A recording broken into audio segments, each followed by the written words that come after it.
Baik, terima kasih kepada rakan setugas Nur Intan dan juga Nur Hayatul. Bismillahirrahmanirrahim. Assalamualaikum warahmatullahi wabarakatuh. Selamat pagi dan salam ceria ada penonton kita bersua pada pagi ini untuk berkongsi makluman dan juga bahan visual yang kami sediakan untuk tontonan kita bersama. Dan kita harapkan agar anda di luar sana dalam keadaan sihat walafiat hendaknya.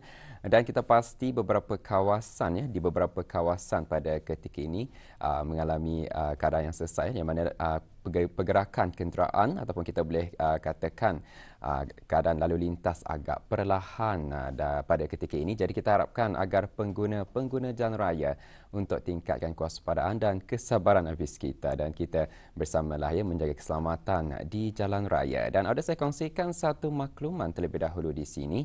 Esok 10 Februari 2023 akan diteruskan lagi kursus ibadat haji dan umrah bagi musim haji tahun 2023 bersamaan dengan 1444 Hijrah dan akan bermula dari jam 8 hingga 10 pagi dan diadakan di pusat kursus di daerah Tutong iaitu di Sekolah Ugama Pengeran Anak Puteri Nur Ain daerah Tutong. Jadi kepada para bakal jemaah haji yang terpilih untuk menunaikan ibadah haji pada tahun ini agar dapat menghadirkan diri audio untuk mengikuti kursus yang dinyatakan sebentar tadi. Dan audio untuk meneruskan lagi pertemuan kita pada pagi ini, apa kata kita saksikan pula bahan rakaman yang kami sediakan untuk hari ini.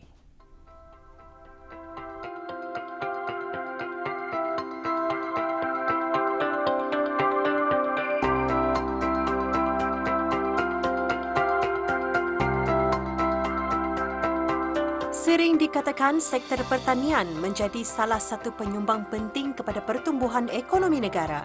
Bukan hanya tertumpu kepada penanaman padi, bahkan penanaman buah-buahan juga sangat diperlukan di negara ini.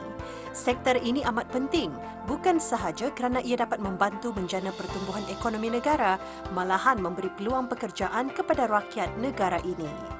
Bidang pertanian kini semakin mendapat tempat di masyarakat dan ramai yang mula menceburi bidang pertanian secara sepenuh masa dan sampingan. Ada yang untuk dikomersialkan dan ada juga yang untuk kegunaan persendirian bagi mengisi masa lapang dan memanfaatkan kawasan halaman yang kosong seperti Awang Jahali bin Suhaili yang mempunyai ratusan pohon nanas di sekitar kawasan berdekatan dengan rumah kediaman beliau.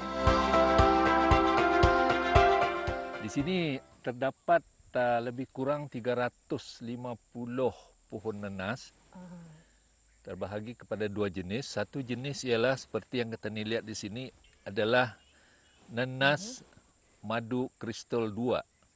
Yang mana nanas madu kristal 2 ni perbezaannya jauh dengan di belakang sana ialah nanas paun yang mana ia merupakan nanas yang secara tradisi ditanam di Brunei dari sejak dahulu kala. Ini merupakan jenis baru Jadi penanamannya senang sahaja.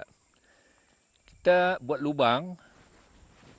Lepas itu kalau kita ada dolomite untuk menetraliskan tanahnya, kita bubuh dolomite sedikit saja.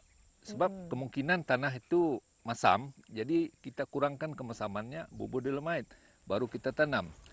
Selepas menanam, kita tunggulah beberapa hari atau beberapa bulan. Jadi saya di sini lebih suka menggunakan organik, baja organik. Tidak menggunakan baja komersial seperti NPK kah, apakah. Sebab saya suka kawasan ini menggunakan kaedah organik. Ya, jadi kalau kita lihat hanya di kawasan yang kecil tetapi boleh menanam sehingga 300 lebih pohon nanas. Ya, memang saya cukup kagum sekali dengan hasil kerja Tuan Haji Jahalia ini. Jadi kalau Tuan dengan umur yang ada sekarang ini, macam mana Tuan boleh sanggup untuk menanam lebih 300 tanaman ini, Tuan? Jadi sebenarnya ini lebih 300 sebenarnya lah. Tapi saya agak-agak yang ada sekarang ya 350, 370. Jadi saya menggunakan masa saya dengan bijak. Artinya setiap petang, jika sudah keadaan tidak begitu panas, saya keluar untuk maintenance kebun ini. Begitu. Jadi di penghujung umur, maksudnya di dalam lingkungan 70-an ni, 70, saya perlu membuat diri saya aktif. Saya tidak mau duduk-duduk di rumah. aktif dalam arti kata saya melakukan aktiviti berkebun di mana saya mendapat manfaat sebagai riadah. Di sebalik itu juga saya akan mendapat imbalan jika misalnya nanas ini buah. Tidak perlu banyak. Di antara 350 ini kalau saya dapat 100 biji, insya Allah saya akan dapat lebih kurang RM500 jika kita nilaikan dengan nilai uang lah. Ya, jadi macam mana untuk proses penjagaan nanas ini, Tuan, adakah ianya memerlukan cuaca yang panas ataupun air yang mencukupi? Orang dipantau je setiap hari mesti menerima air. Macam mana, Tuan? Boleh kongsikan? Nanas ini merupakan satu tanaman yang paling mudah. Tanam, tidak payah disiram. Cuma perlu kita kawal rumput sedikit-sedikit. Tidak perlu bersih. Tapi cukuplah begini. Jika ia bersih, nanti tanah itu akan menjadi keras. Jadi yang baik untuk tumbuh-tumbuhan. So itu saya tidak menggunakan racun. Kalau saya meracun, tanah ini akan macam keras, macam simen. Jadi tumbuh-tumbuhan tidak akan subur. Ya. Jadi memang ianya juga boleh terlampau samak. Indah je terlampau, orang ada sedikit pun ada rumput ni, Tuan. Ya. Ya. Baik, kalau kita ni lihat je, Tuan, di sini satu pohon nanas satu, orang beranak-ranak. Anangnya memang tumbuhannya macam itu kah? Ya, seperti yang kita ni lihat di sana, jika nanas ni berbuah, di samping buah itu akan tumbuh juga suli-suli, di mana saya perhatikan dalam satu biji buah ada 4 atau 5 suli seperti yang kita ni lihat di sana. Jadi di sana nanti boleh kita ni tanam lagi di kawasan-kawasan yang ada di tempat ini. Supaya kita tidak perlu membeli benih ni balik-balik. Jadi cukuplah ini kita recyclekan. Yeah. Seperti yang kita lihat ada di sana.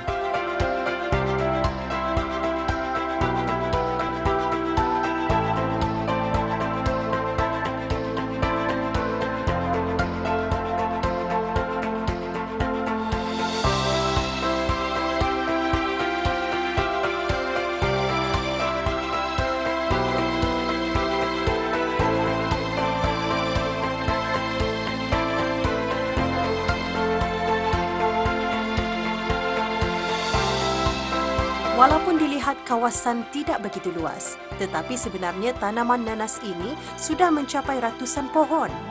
Awang Jahali memilih untuk menanam pohon nanas kerana ianya mudah dipelihara. Kebun ini bukan untuk tujuan dikomersialkan, semata-mata untuk keperluan sendiri, keluarga dan orang-orang terdekat.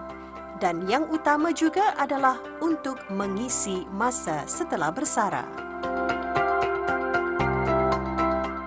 Ya, jadi nanas madu kristal 2 ni lebih kurang jauh penanamannya macam nanas biasa, macam Sama. nanas fauna. Ya, jadi kalau kita untuk bila masanya kita memisahkan tu bibit-bibit atau Bila kita ni mengambil hasilnya, baru kita ni pisahkan. oh, jadi ya mesti nunggu mengambil hasilnya lah ni ya. Ya. Kira-kira berapa lama kita ni boleh menuai hasil tanaman nanasan? Kalau selepas tanam lebih kurang setahun baru kita ni mendapatkan hasil. Seperti apa yang kita ni lihat. Dan buah ni pun ia boleh masak ataupun matang dalam 3 ke 4 bulan. Ya, jadi di sini adakah memang lebih banyak nanas madu kristal lebih daripada nanas biasa? Ya, lebih banyak. Sebab saya dulu menanam 300 pohon madu kristal dan saya kira-kira saya anggarkan dalam 270 atau 260 tinggalnya. Jadi di sana saya tanam lebih kurang 100 dan lebih kurang ada dalam 70 ke 80.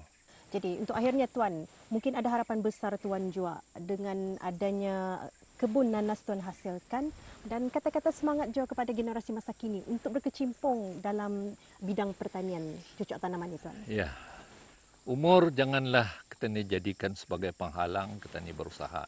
Walaupun kita ni berusaha bukan untuk mendapatkan income ataupun keuangan, sebab adalah merupakan sia-sia jika kita ni menggunakan sisa-sisa hidup kita ni tanpa melakukan sesuatu yang bermanfaat. Jadi kalau kita ni perhatikan aktiviti-aktiviti berkebun seperti ini, banyak. Satu daripadanya riadah, exercise kita ni. Kedua, melapangkan fikiran kita ni. Kita ni akan merasa kurang stres bila kita ni menghadapi kebun kita ni, berhadapan dengan kebun kita ni, melihat suasana yang indah dan sebagainya. Ketiga, masa kita ni itu indah terbuang. Betul. Kita gunakan dengan. Jadi jangan kita ni jadikan usia itu sebagai penghalang untuk kita ni melakukan sesuatu yang baru dalam kehidupan kita ni. Walaupun kita ni telah bekerja dan sebagainya, menghadapi meja, file-file dan sebagainya. Buatlah hakikat tu kita ni terimalah. Kita ni terimalah hakikat bahawa kita ni tidak lagi menghadapi meja, tidak lagi menghadapi file-file dan sebagainya. Yang kita ni hadapi ialah kebun-kebun kita ni. Ini pun mendapatkan hasil. Alhamdulillah ya, satu nasihat yang baik. Umur bukan penghalang ya untuk kita ni berkecimpung melibatkan diri dalam bidang bercocok tanam ini. Apapun alhamdulillah kita ini mendapat beberapa nasihat dan juga maklumat mengenai dengan penanaman nanas ya. Terima kasih sekali lagi kami ucapkan kepada Tuan Haji Jahali. Jadi itulah Auda pengisian package program yang kami bawakan hari ini. Sampai jumpa lagi. Assalamualaikum warahmatullahi wabarakatuh.